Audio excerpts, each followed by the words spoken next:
오늘은요, 모든 권세를 가지신 예수님, 하늘과 땅에 모든 권세를 가지신 예수님이라는 제목으로 함께 말씀을 나누겠습니다. 여러분들, 북미 최대 규모의 원주민 부족은 체로키 인디언이라 그럽니다. 이 체로키 인디언은요, 미국에 거한 지가 1만 여 년 전부터 1만 여 년 전부터 체로키 인디언은 미국에서 거주했다고 합니다. 근데 이들은 일찍이 서양 문물을 받아들입니다. 그래서 1769년에 그들은 디트머스라고 하는 대학을 세웁니다. 그리고 1821년에는 그들만의 언어를 가지고 있었다고 합니다. 그러니까 여러분들 인디언인데, 근데 그들은 서양 문물을 빨리 받아들여서 굉장히 지혜로운 그러한 인디언으로서 그들은 발전해 갔던 것입니다. 그러니까 이 체로키 인디언들을 통해서요, 뭐 여러 가지 아주 일화라 그럴까요? 교훈이라 그럴까요? 그런 얘기들이 참 많이 있습니다. 그런 이야기 중에 하나가 오늘 제가 설명해 드리는 이 이야기입니다. 인디안 추장 할아버지가 손자에게 인생에 대해서 알려줍니다. 그래서 할아버지 인디안 추장은 손자에게 이렇게 말하죠. 사람의 마음속에는 늘 싸움이 일어난단다. 마치 두 마리 늑대가 싸우는 것 같이 말이야. 하나는 악마 같은 놈이고 또 다른 놈은 선한 놈이지. 인디안 추장 할아버지가 사람 마음에는 늑대 두 마리가 싸우는 것처럼 늘 선한 마음과 악한 마음이 늘 싸우고 있단다. 이렇게 인디안 추장 할아버지가 손자에게 얘기해 줬습니다. 근데 이 얘기를 듣던 손자가 할아버지에게 묻죠. 할아버지, 그러면 어떤 늑대가 이기나요? 그때 인디안 추장은 이렇게 말합니다. 네가 먹이를 주는 놈이 이긴단다. 그러니까 센 놈이 이긴다고 하잖아요.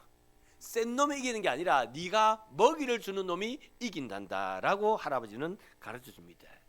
우리 마음속에 여러분들 두 마음이 있습니다. 선한 마음이 있고 악한 마음이 있습니다. 늑대같이 둘이가 어르렁거리며 싸웁니다. 싸우는데 누가 이기냐면 내가 응원하는 그 놈이 이긴다는 것입니다. 그러면 여러분 마음에는 선이 이깁니까? 악이 이깁니까? 여러분 마음에 선과 악이 있는데 선을 응원하고 계셔요? 악을 응원하고 계셔요? 여러분들, 우리 사회는 선과 악이 어르렁거리고 늑대같이 싸우고 있는데, 근데 우리가 사는 이 세상은 여러분들 선이 이기고 있습니까? 악이 이기고 있습니까? 정답 내가 알려드릴까요? 여러분이 응원하는 것이 이기는 것입니다. 여러분 뭘 응원하십니까? 여러분, 오늘 본문이 마태복음 28장인데요. 마태복음 28장은 예수님이 부활하시고 난 이후에 예루살렘이 어떤 환경이었는가, 어떤 분위기였는가 하는 것을 알게 합니다. 그래서 마태복음 28장 그 시작이 안식구 첫날에 말은 예수님이 부활하신 그날을 말하는 겁니다. 그러니까 예수님이 부활한 그날에 여인들이 이제 예수님 무덤으로 올라가지요. 예수님 무덤 올라갔는데 그 여인들이 본 곳은 빈 무덤이었습니다. 예수님 시체가 없어진 거예요. 그리고 여인들이 또 본 거 있는데 그게 뭐냐면 부활하신 예수님이었습니다. 그 여인들이요, 이 빈 무덤과 부활하신 예수님을 보고 여인들이 있잖아요, 두려움과 기쁨을 가지고 제자들 향하여 달려갑니다. 이게 예루살렘의 하나의 분위기입니다. 근데 또 다른 분위기가 있었죠. 그 또 다른 분위기가 뭐냐면 이 예수님 무덤을 지켰던 경비병들을 통하여 일어난 분위기입니다. 이 경비병들이 예수님을 잘 지켰는지 지키다 졸았는지 사실 잘 모르겠습니다. 어쨌든 간에 예수님이 부활했습니다. 그래서 무덤이 빈 무덤이 된 것입니다. 이 경비병들이 이제 믿음이 빈 무덤이 되었을 때 그들이 대제사장에게 달려가죠. 무덤이 빈 무덤이 됐다고 그들은 그렇게 보고합니다. 그때 대제사장들이 이 경비병들에게 돈을 주면서 우리가 잘 때에 그를 도둑질하여 갔다. 경비병들에게 그렇게 말하라고 시킨 것입니다. 그래서 경비병들이 이제는 그 대제사장들에게 돈을 받고 이제는 우리가 잘 때에 누군가가 예수님의 시체를 도둑질해 갔다고 그들은 그렇게 전한 것입니다. 그래서 예루살렘 성 안에는요, 여인들의 외침에 따라서 예수가 부활했다는 소문이 있었습니다. 또 경비병들을 통하여서 예수의 시체를 도둑 맞았다, 부활한 게 아니라 뭐 했다? 도둑 맞았다 하는 소문이 퍼지기 시작한 거예요. 그래서 예루살렘 안에는 지금 두 소문이 싸우고 있습니다. 하나의 소문은 예수님이 부활했다는 소문이고, 하나의 소문은 예수님의 시체가 도둑 맞은 것이다. 예, 이 두 소문이 혼란스럽게 지금 퍼져가고 있었던 것입니다. 여러분, 누구의 증거가 더 신뢰를 받았을까요? 누구의 신뢰가 더 신뢰를 받았을까요? 우리는 쉽게 생각합니다. 진리니까, 예수님 부활한 게 진리니까 진리가 이겼을 거야. 진리가 증거됐을 거야. 그러니까 도둑질에 갔다는 이 말은 거짓말이니까 이 말은 사라졌을 거야. 그렇게 생각하시죠? 과연 그랬을까요? 그런데 효암 학원의 이사장을 지낸 고 최형국이라고 하는 이사장님이 계십니다. 돌아가셨습니다. 그런데 그 이사장님이 하신 그 말씀 중에 이런 말이 있어요. 좀 길지만 제가 읽어드리겠습니다. 못된 놈들을 보면 엄청 부지런합니다. 특히 돈과 권력에 환장한 놈들은 잠도 안 자요. 오늘도 내일도 서너 시간만 잡니다. 가만히 있지를 않아요. 보편적인 삶을 사는 우리가 부지런해야 하는 이유가 여기에 있어요.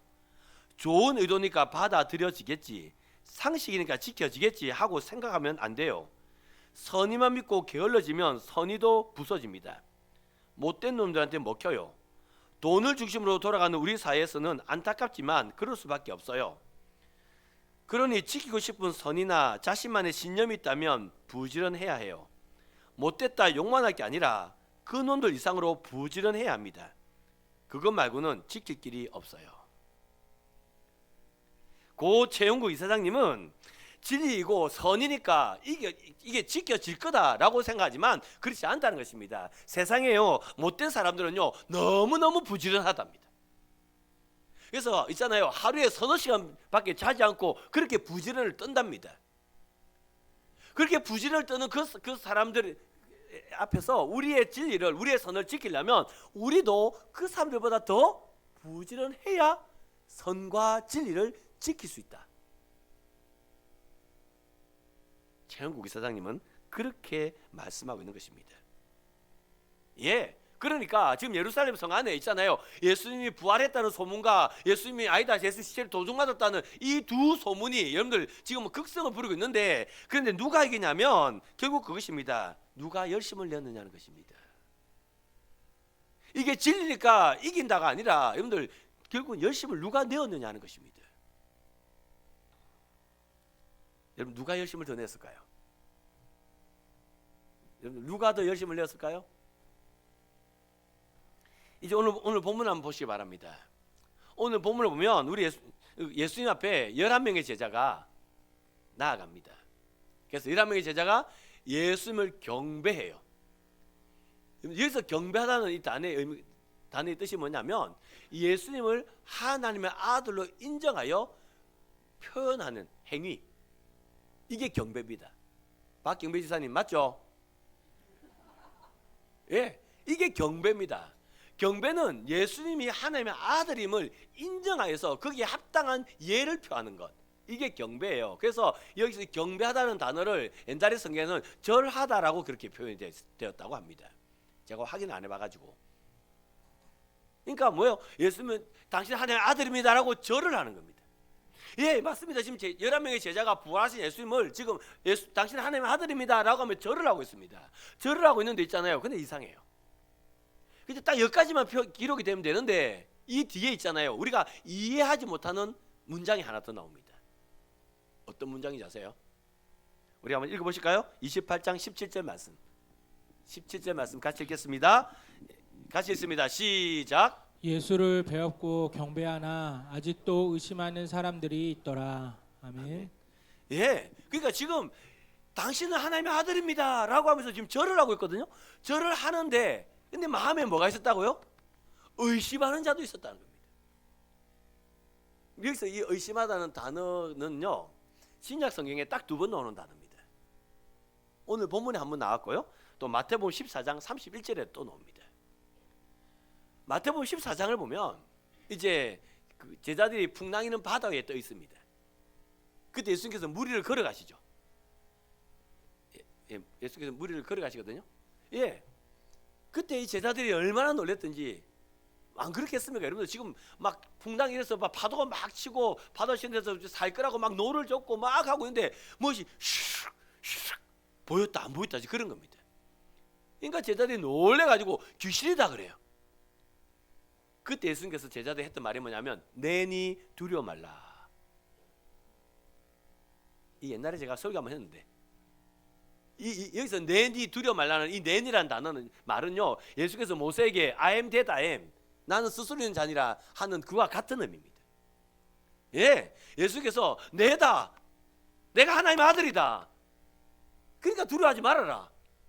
예수 그렇게 말씀하셨어요. 그 말을 들었던 베드로가 만일 주님이시거든 나를 명하여 오라 하소서. 또 성격 급한 베드로 또 만약 당신 예수님 맞으면 내 부르소 이 얘기 아닙니까? 그래서 예수께서 오라 그랬어요. 그게 베드로가 이제 물로 뛰어든 겁니다. 베드로가 몇 걸음을 걸어갔는지는 저도 모릅니다.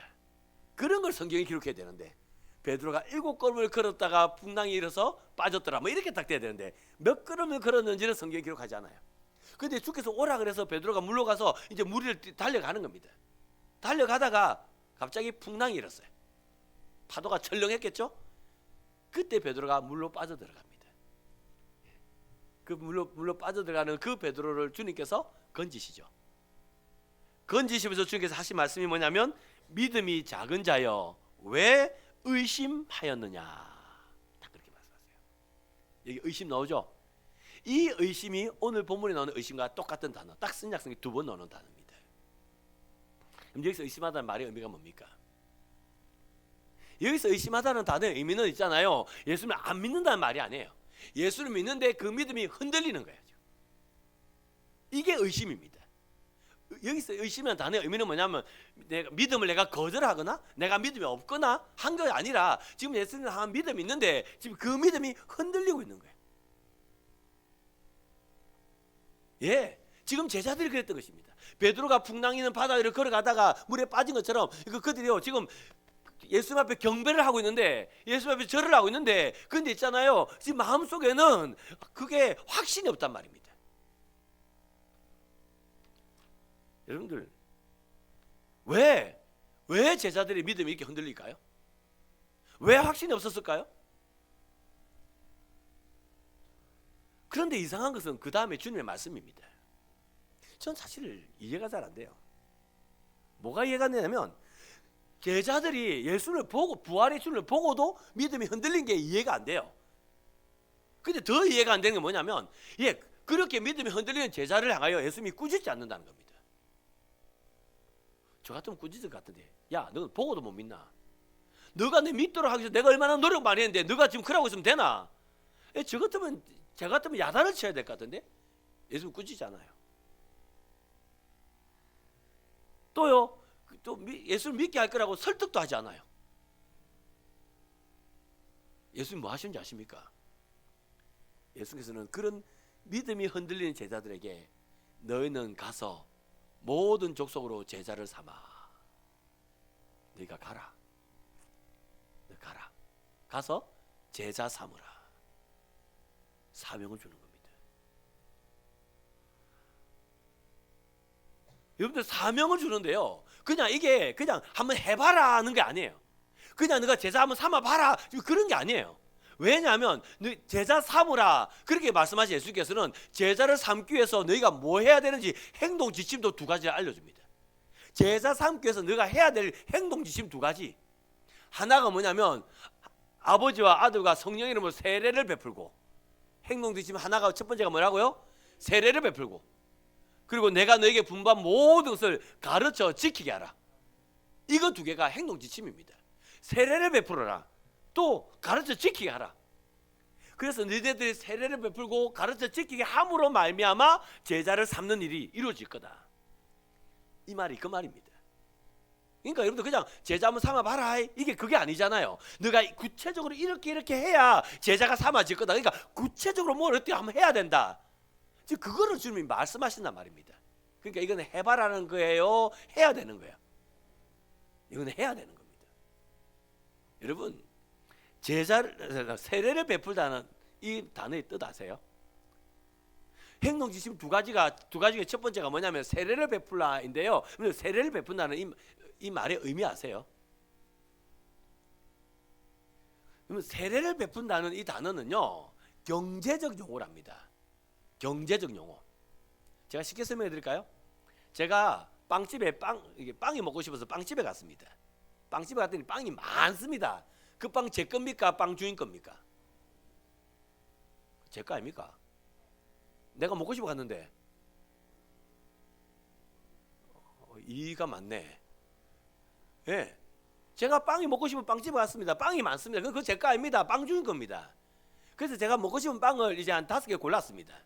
5개 골라가지고 이제 빵 주는 게 이렇게 주고, 예, 그리고는 제가 카드를 딱 꺼내 줬죠. 그리고는 띠리릭 소리가 났습니다. 예, 소리 났습니다. 그러면 이제 그 빵 내 겁니까? 주인 겁니까? 그 누구 거예요? 제 거죠. 예, 그거 제 겁니다. 그 제 건데 그 빵주인이 많이 그거 먹으면 돼요, 안 돼요? 그거는 제가 먹어야 되는 겁니다. 왜냐하면 돈을 지불하고 샀기 때문에. 이게 세례를 베풀다는 단어의 의미입니다. 경제적 용어입니다. 무슨 말이냐면, 여러분 우리는요 다 마귀의 종이었습니다. 우리는 다 죄의 종이었습니다. 그런데 예수께서 십자가 못 박혀 죽으심을 말미암아 그 죄값을 치르셨어요. 그리고 우리 주께서 이제 우리를 사셨어요. 그래서 이제 우리는요 마귀의 것이 아니라 누구 것이 됐죠? 우리는 예수님께 됐어요. 하나님께 됐어요. 그래서 너는 하나님의 것이다 라고 표현하는 게, 인준하는 게 그게 세례입니다. 그래서 예수의 피값으로 내가 주님의 것이 되었구나, 주님의 피값으로 나를 사셨구나, 그게 뭐다? 그게 세례인 것입니다. 예, 그러니까 예수님은 제자들에게 너희가 세례를 베푸라 그랬어요. 세례를 베푸라 말은 이제 너희가 마귀의 소유에서 내 소유로 바뀌었다, 너희의 주인이 바뀌었다, 소유권 이전됐다는 것을 세례를 통하여 표현하라는 것입니다. 나타내라는 것입니다. 근데 그것만 하라고요? 행동 지침 이것만 있었어요? 또 하나 더 있어요? 하나 더 있죠? 또 하나가 뭡니까? 가르쳐 지키게 하라 그랬죠. 가르쳐 지키게 하라. 그러니까 이제는 소유권이 이제 이전된 우리를 가만히 냅두면요, 그냥 그래서 신앙이 자라지 않아요. 이제 예수님을 따라다녔던 제자들이 배운 게 있잖아요. 예수님은 우리에게 분ban 게 있잖아요. 그거를 가르치는 겁니다. 지키게 하는 겁니다. 그래서 이제 그 말씀에 따라서 조금씩 자라나면 결국 뭐가 돼요? 제자가 되는 거죠. 맞죠? 예, 이겁니다. 예, 그래서 이제는 제자를 삼으라는 것입니다. 그런데 여러분들, 제자들이 이 명령 지킬 수 있을까요, 없을까요? 이게 관건 아닙니까? 제자들이 여러분들 제자를 삼을 수 있어요, 없어요? 없습니다. 없어요. 보세요. 지금 제자들이요, 부활한 주님 앞에 지금 경배를 하면서도 마음에 의심하는 자가 있었어요. 그러면 나도 아직 온전한 제자가 안 됐다 이 말 아닙니까?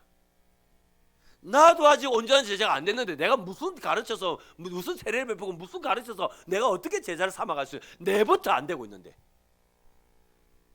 맞죠? 내부터 안 되는데. 그런데 예수께서는 가르쳐 지키게 하라고 말씀하신 거예요. 제자 삼으라고 말씀하시는 거예요. 예수께서 왜 그렇게 말씀하시는지 아십니까? 여러분, 어젯밤에도요, 지붕 없는 집에서, 우리 지구촌에 사는 많은 사람들 중에 어젯밤에도 지붕 없는 집에서 잠자리에 든 사람이 10억 이상이랍니다. 그러니까 이 지구촌에 집이 없는 사람이 그리 많답니다. 그러니까 여러분들, 우리는요, 여러분 집은 다 지붕 있죠? 우리 집에 아파트는 지붕이 없나요? 그것도 좀 애매하네. 예, 여러분들, 그리고요, 우리는요 밑에 보일러 뜨끈뜨끈 올라오죠. 여러분들은 부자이십니다. 얼마나 부자냐면 10억이 넘는 사람이 여러분들 지붕이 없는 집에 사는데 우리는 밑에서 군부도 떼져요. 우리는 다 부자들입니다. 근데요, 10억 이상이 그렇게 가난하게 산답니다. 근데 있잖아요, 그 많은 사람들에게 집을 지어준, 그래서 150만 명에게 그 30만 채의 집을 지어준, 30만 채의 집을 지어준 밀러드 풀러라고 하는 사람이 있답니다. 여러분들, 이 밀러드 풀러가요, 어떻게 그 많은 사람의 집을 지어줬는지 아십니까? 밀러드 풀러가요, 그 태어난 지 3년 만에, 그러니까 3살 되었을 때 어머니가 돌아가십니다. 그리고 6살에 아버지가 재혼을 해요. 근데 어머니가 나쁜 분이 아니었어요. 어머니 참 좋은 분이셨습니다. 그러니까 그 좋은 어머니와 이제 그 아버지 사이에서 동생 둘이가 더 태어나요. 그래서 이제 이복 동생이 이제 둘이가 있는 겁니다. 근데 이상하죠. 어머니의 사랑을 못 받은 것도 아닌데, 근데 밀라드 필러는 늘 외로운 겁니다. 늘 외로워요. 늘 뭔가가 부족한 것입니다. 그랬던 밀라드 필러는요, 내가 다음에 커서 변호사가 될 거다. 변호사가 돼서 돈도 많이 벌고 내가 높은 사람 되면 그러면 이 외로움이 달래질 거다. 밀라드 필러가 그런 생각을 가집니다. 그래서 어릴 때 꿈이 변호사였어요. 예, 그리고 밀라드 필러는 진짜 변호사가 됩니다. 진짜 변호사가 되고요. 그리고 밀라드 필러가요, 사업에 손을 댔는데 이게 웬일입니까? 사업을 손대는 것마다 다 대박을 맞습니다. 백만장자가 돼요. 와, 여러분들 이제 변호사도 되었지요. 사업을 했더니 그 사업이 성공해서 백만장자가 되었죠. 예, 그리고 사랑하는 여인이 있었는데요. 그 사랑하는 여인과 결혼도 합니다. 예, 모든 게 풍족했습니다. 모든 게 풍족했어요. 근데 이상하죠. 밀라드 필러 마음속에는요, 조금만 더.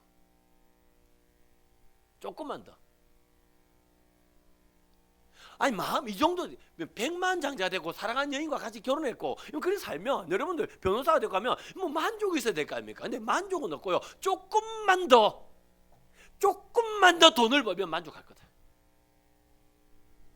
밀라드 필러가 그랬던 것입니다. 그래서 그 조금만 더를 채울 거라고 열심히 사는 겁니다. 그런 밀라드 필러에게 아내가 찾아왔습니다. 아내가 그렇게 말하죠. 여보, 우리 그만 살자. 여보, 우리 그만 살자. 돈은 많은데 남편이 없는 겁니다. 예, 아내가 이혼을 요청했습니다. 그리고 아마 몸도 무리가 됐겠죠. 몸도 무리가 되었는지 이제는 여기저기 아프기 시작합니다. 밀라드 필러의 삶이 혼란으로 빠졌던 겁니다. 그때 필러가요, 아내와 함께 갔던 곳이 코이노니아 공동체입니다. 코이노니아 공동체에 가서 5년을 사는데요. 그 5년 동안에 자기가 모아놓은 돈을 가지고 가난한 사람을 다 나눠줍니다. 그렇게 5년이 지나고 난 다음에 이제 밀라드 필러는요, 이제 콩고로 가죠. 콩고로 갔더니 가난한 사람이 너무 많습니다. 너무 많아서 그 가난한 사람들을 위해서 집을 지어줬죠.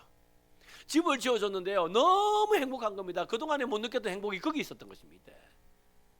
그래서 가난한 사람들에게 집을 지어주는 이게 내 행복이구나. 밀라드 필러는 그것을 자기 사명으로 받아들였어요. 예, 그래서 다시 미국으로 돌아옵니다. 미국으로 돌아와서 그가 만든 그 단체가 있었는데 그게 바로 해피타트 운동입니다. 제가 그 한빛교회 있을 때 산청 쪽에 해피타트 운동 그 집 짓는 곳에 제가 가서 이렇게 봉사했던 기억이 납니다. 갔더니요, 이제 우리 우르르 갔거든요. 이거 딱 아침에 세워놓고요. 예를 들면 미장할 수 있는 분 이쪽 오세요. 뭐 목수 이쪽으로 오세요. 뭐 하면서 사람을 다 데려가더라고요. 다 데려가고 이제 내하고 몇 명 남아 있었거든요. 한 번도 손을 들지 못한 사람. 예, 한 번도 손을 들지 못한 사람. 그 중에 제가 끼었더라고요. 예, 그래서 한 번도 손 못 든 우리 보고는 벽돌 날라라 그래가지고. 그리고 하루 종일 벽돌만 나르고 왔던. 그래도 제가 산책에 집안째 지은 사람입니다, 여러분들. 예, 그랬던 기억이 납니다. 그 해피타트 운동을 밀라드 필러가 창시한 것입니다. 근데 문제가 생겼죠.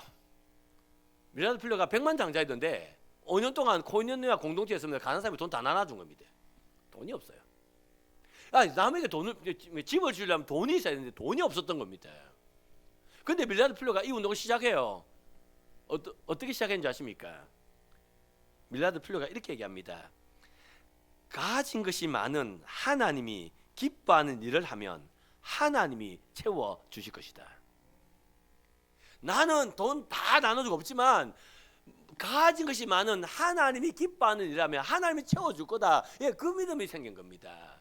그래서 밀라드 필러가 해피타트를 시작했어요. 시작했더니 이게 웬일입니까? 어떤 사람이 와가지고 자재를 실어다 주고 가더랍니다. 어떤 사람이 와가지고요, 무료로 자기 봉사한다고 와서 그 집을 짓는데 힘을 써주더랍니다. 저처럼요. 예, 그렇게 해서 여러분들 150만여 명에게 30만 채의 집을 주는 이런 놀라운 일을 그가 할 수 있었던 것입니다. 여러분들 밀려서 풀려가 집주인의 기술이 좋았던지 돈이 많아서 할 수 있었던 게 아닙니다. 가증시 많은 하나님이 하게 해 주셨던 것입니다. 예, 이것은 제자들도 마찬가지입니다. 제자들도 있잖아요. 맞습니다. 지금 예루살렘의 그 분위기가 예수님이 부활했다는 분위기, 아니 시체를 도둑맞았던 분위기, 이런 막 분위기가 예루살렘이 어수선합니다. 혼란합니다. 예, 그런 가운데 이 제자들이 예수 앞에 있으면서도 그들은 의심했습니다. 예수 앞에 경배하면서도 의심했습니다. 그들은요, 제자를 삼을 수 있는 그런 사람이 아니었어요. 그런데 그들이요, 너희는 가라, 너희는 가서 모든 족속 제자를 삼으라 라고 하는 예수의 말씀에 따라서 나갔더니 제자가 삼아지더라는 것입니다. 그럼 누가 이룬 겁니까? 누가 이룬 거예요? 가라고 명령하신 예수님이 이뤄놓는다, 이 말 아닙니까? 여러분, 그러면요, 가라고 명령하신 그 예수님이 누굽니까? 오늘 본문을 보면 여러분들 그 예수님이 누군지를 성경은 이렇게 기록해요. 우리 예수님께서는 당신을 내가 이런 예수라고 예수님이 가르쳐 주세요. 그게 마태복음 28장 18절인데요. 18절 말씀 같이 읽겠습니다. 18절 같이 읽겠습니다. 시작. 예수께서 나와 말씀하여 이르시되 하늘과 땅의 모든 권세를 내게 주셨으니. 아멘. 예수님이 누구냐면 하늘과 땅의 모든 권세를 받으신 분입니다. 아멘 같은 거 한번 하셔도 되는데, 예수님은요, 어떤 분이냐면 하늘과 땅의 모든 권세를 가지신 분이세요. 근데 이게 얼마나 중요한지 아십니까? 있잖아요, 지금 이 시대가 로마 시대 아닙니까? 로마가 지금 전 세계를 통치했거든요. 로마 황제가. 근데 로마 황제가 전 세계를 통치할 수 없잖아요. 그래서 로마 황제는 어떻게 했냐면 총독이라는 사람을 파송을 했습니다. 그래서 유대에는 본디오 빌라도 총독으로 파송됐죠. 여러분들, 그 본디오 빌라도가 잘났기 때문에 유대를 통치할 수 있는 게 아닙니다. 예, 본디오 빌라도가 자기가 능력이 있어서 유대를 잘 통치할 수 있는 게 아니라, 본디오 빌라도가 야, 저기 어디 할까요? 요단강에 다리를 하나 만들어 볼까요? 안 그러면 뭐 사해 바다 물을 다 퍼볼까요? 예, 본디오 빌라도가 요단강에 다리를 하나 놓고 싶습니다. 그래서 야, 요단강에 다리를 하나 놔야 되니까 니네들 세금 내고 너는 이거 와서 노역을 하고 너희들 그렇게 해. 본디오 빌라도가 그렇게 명령했습니다. 명령하면 세금 내고 또 노역하러 올까요? 안 올까요? 올까요? 안 올까요? 옵니다. 왜 오는지 아십니까? 본디오 빌라도가 무서워서 그런 거 아니에요. 본디오 빌라도에는 그를 보낸 로마 황제의 권위가 있기 때문입니다. 그래서 로마 황제의 권위로 요단강에 우리가 다리 하나 만들고 있는 겁니다. 제자들도 마찬가지입니다. 제자들이 능력 있는 게 아니에요. 제자들이 그 제자 삼는 그 힘을 갖고 있는 게 아니란 말입니다. 그런데 제자들이 제자를 삼을 수 있는 것은 너희가 가라고 명하신 우리 주님의 권위가 그 뒤에 있기 때문입니다. 그래서 제자들이 그 일을 행해 나가면 우리 주의 권위가 그 일을 이루어 가게 하시는 거예요. 그래서 제자들은 나도 제자가 못돼서 이래 죽겠구만. 내가 무슨 제자를 삼아. 난 그렇게 할 깜도 못 되는 사람인데 내가 어떻게 그 일을 해. 그러면서 가라 해서 가는 겁니다. 세례를 주라 해서 세례를 베푸는 겁니다. 가르쳐 지키라 해서 가르쳐 지키게 하는 겁니다. 그런데 그 일을 할 때 정말 놀라운 걸 보죠. 일이 되는 겁니다. 일이 이루어지는 거예요. 일이 이루어질 때, 제자가 만들어질 때 제자들은요, 봐라, 내가 이 정도 되는 사람 아이가. 이게 이런 고백이 나올까요? 와, 우리 주님이 가라고 명하신 우리 주님이 함께하고 계시구나, 이 고백이 나올까요?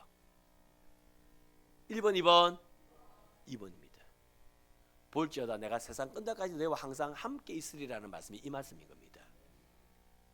내가 세상 끝날까지 너희와 항상 함께 있어야 말은 내가 도둑질할 때는 우리 쪽에서 망 잘 봐주시고,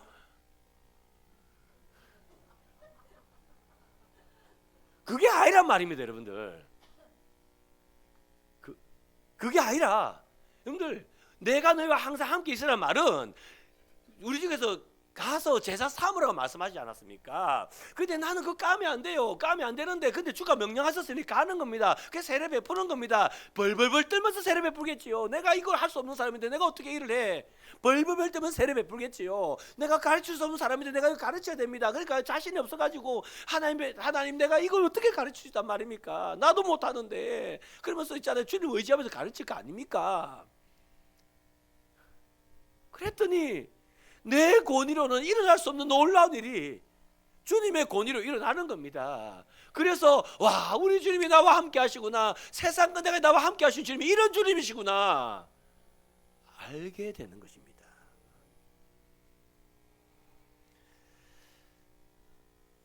사랑하는 성도 여러분, 지금 저와 여러분은 세상 끝나까지 너희와 항상 함께 있으리라는 이 주의 말씀이 여러분 삶에 이루어져 가고 있습니까?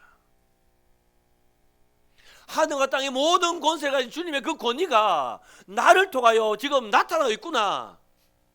여러분, 그래서 기쁘십니까?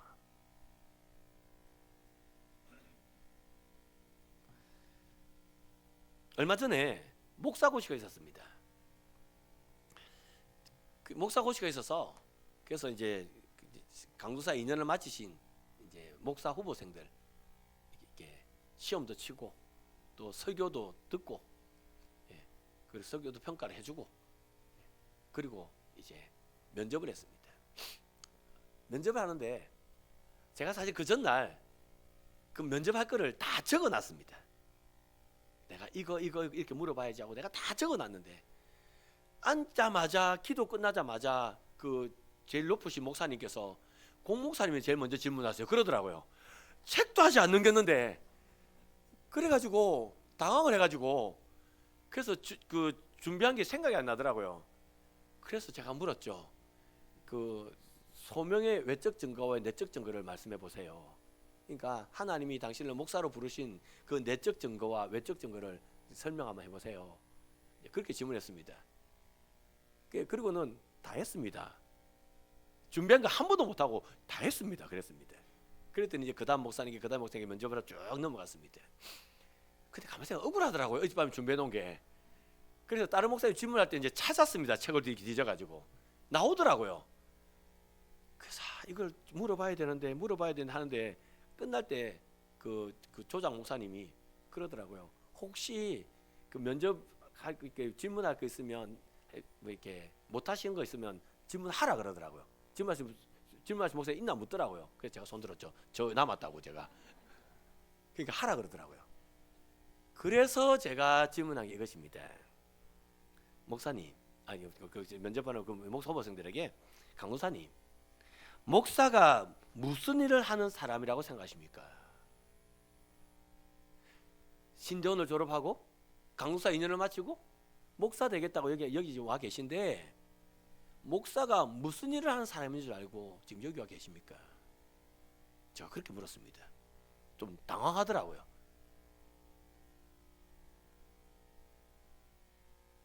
그리고 제가 답을 알려줬어요. 저는 그렇게 생각합니다. 정답은 아니다 그 말이죠. 정답은 아니지만 저는 그렇게 생각합니다. 저는 목사는 형상이라고 생각합니다. 고대에 넓은 영토를 가진 왕은 이 땅이 내 땅이다 하는 것을 나타내기 위해서 그 변방에 거기에 자기의 형상을 놓아줬습니다. 우리나라 같으면 여러분들 그 뭐 광개토 대왕비 혹시 아세요? 그게 변방에 있잖아요. 그래서 이 땅이 우리 땅이다, 우리 고려 땅이라는 것을 고구려 땅이라는 것을 나타내기 위해서 그 세워놨잖아요. 목사가 바로 그 형상입니다. 그래서 지금 내가 서 있는 이곳이 하나님의 통치가 있는 곳이고 하나님의 나라라는 것을 그것을 나타내는 사람이 그 사람이 목사입니다. 저는 그래서 목사는 하나님의 형상이라고 생각합니다. 제가 그렇게 제 생각을 알려줬습니다. 예. 근데 여러분, 하나님의 형상이라고 하는 이것이 목사만이 가지는 사고입니까? 목사만 하나님의 형상일까요? 우리 자유교회가 하나님의 교회이고 하나님의 나라입니다. 이걸 나타내기 위해서 하나님은 저를 자유교회 하나님의 형상으로 보내주실 거예요. 여러분 가정에 여러분들 우리 가정은 하나님의 나라다, 하나님의 통치가 있다, 이걸 나타내기 위해서 여러분을 보냈다는 걸 아십니까? 여러분 직장에, 우리 직장이 하나님의 다스리는 하나님의 나라다, 하나님의 통치가 우리 직장에 있다, 이걸 나타내기 위해서 여러분을 직장으로 보내신 거 여러분 아세요? 여러분, 우리는 다 하나님의 통치를 나타내야 될 하나님의 형상임을 믿으시기 바랍니다. 그런데 문제가 뭔지 아세요? 깜이 안 된다는 것입니다. 이 전문 용어 모르세요? 우리가 그렇게 역할을 할 만큼의 능력이 있다? 우리가 그런 능력이 없다는 겁니다. 그런데 우리는 형상으로 살아갈 수가 있습니다.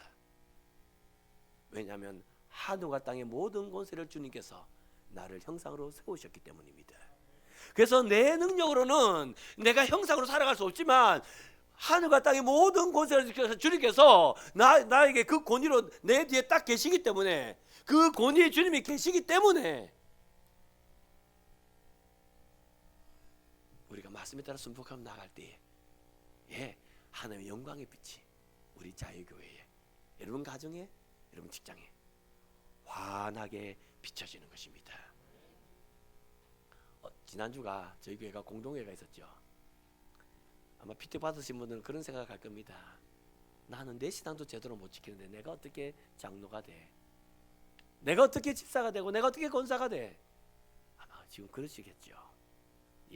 여러분 깜 안 되는 분 맞습니다.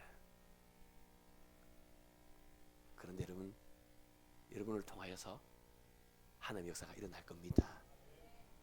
왜냐하면 깜도 안 되는 여러분과 하늘과 땅의 모든 권세가 가진 우리 주님께서 함께 하시기 때문입니다. 그래서 주님의 권위로, 주님의 능력으로 여러분은 그 직분을 잘 감당하게 될 것입니다. 우리 자유교도 마찬가지 아니겠습니까? 기도를 해보면 우리 자유교는요, 갖추어진 것보다 갖추어지지 않은 게 더 많은 교회인 것 같습니다. 하나님을 감당할 만큼의 모든 것이 갖춰진 게 아니라 오히려 안 갖춰진 게 더 많은 게 우리 자유교회입니다. 그런데 우리 자유교회가 하나님의 영광을 비출 수 있는 교회로 일어날 수 있는 것은 하늘과 땅의 모든 권세가 가진 우리 주님께서 우리와 함께 하시기 때문입니다. 그 권위가, 그 능력이 우리 자유교회를 통하여 드러나게 될 것입니다. 그래서 여러분들 안 된다, 못 된다, 계산하고 주판 둥기지 마시고 주의 말씀에 순복하시기 바랍니다.